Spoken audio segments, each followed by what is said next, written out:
दुनिया आज एक ऐसे मोड़ पर खड़ी है जहां एक छोटी सी गलती पूरी इंसानी सभ्यता को अंधेरे में धकेल सकती है।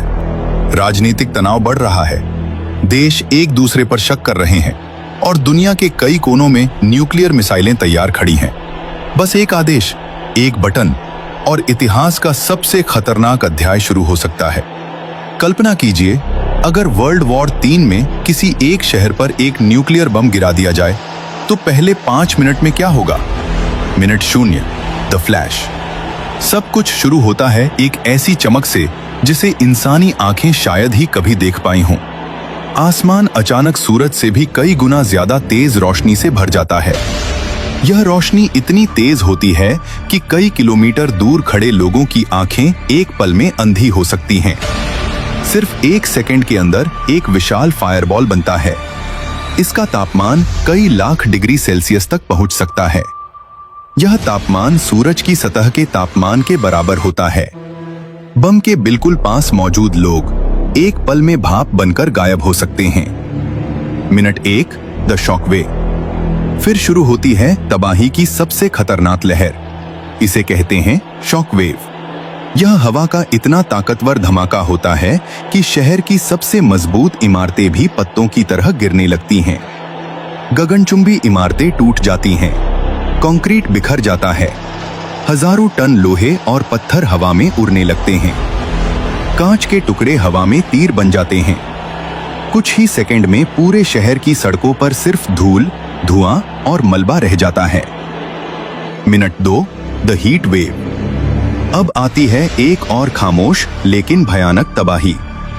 हीट वेव, यह गर्मी इतनी तेज होती है कि 5 से 10 किलोमीटर दूर तक लोगों की त्वचा जल सकती है। कपड़े तुरंत आग पकड़ लेते हैं।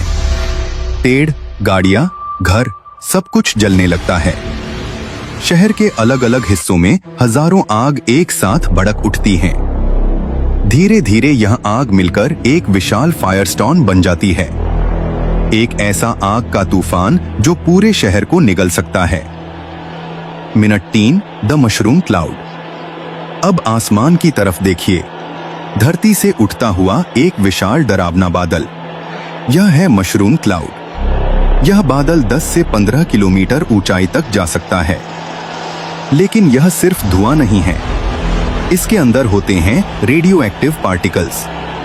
यह हवा के साथ सैकड़ों किलोमीटर दूर तक फैल सकते हैं। जिस जगह यह गिरते हैं वहां शुरू होता है radio active fallout. Minute 4, radiation.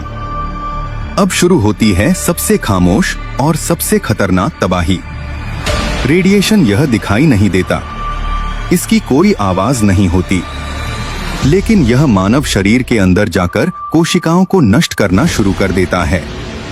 लोगों को होने लगती है रेडिएशन सिकनेस, उल्टियां, खून बहना, त्वचा का झड़ना और धीरे धीरे अंग काम करना बंद कर देते हैं। कुछ लोग दिनों में मर जाते हैं, कुछ लोग सालों तक कैंसर से लड़ते रहते हैं। Minute 5, silence. सिर्फ 5 मिनट पहले यह शहर जिंदगी से भरा हुआ था। सड़कें लोगों से भरी थीं, बच्चे स्कूल जा रहे थे, लोग अपने सपनों के पीछे भाग रहे थे। और अब चारों तरफ सिर्फ खामोशी है, धुआं, आग और बर्बादी। रियल नंबर्स, कितने लोग मर सकते हैं?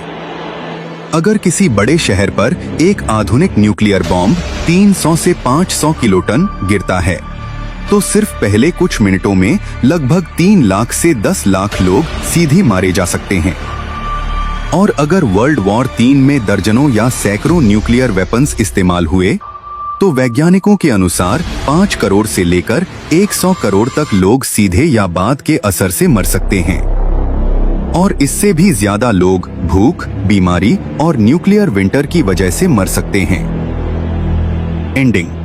इंसान ने इतिहास में कई युद्ध देखे हैं, लेकिन न्यूक्लियर युद्ध ऐसा युद्ध होगा जिसमें जीतने वाला भी हार जाएगा।